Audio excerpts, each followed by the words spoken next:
तो दोस्तों वो समय आ ही गया जिसका इंतजार हर बिहार वासी को था।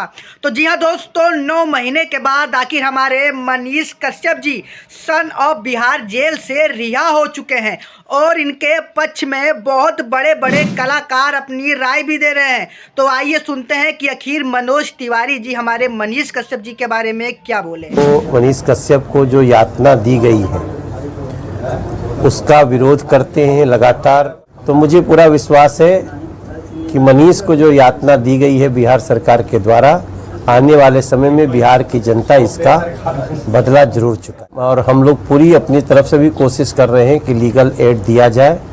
मैं समझता हूँ बहुत जल्दी उनके ये संघर्ष के दिन समाप्त होंगे। कदम के जो बिहार सरकार का कदम है उसके हम अगेंस्ट हैं, तो उसके लिए इस प्रकार से पूरी बिहार सरकार की मशीनरी का उसके ऊपर टूट पड़ना ऐसा लगता है जैसे बहुत समय से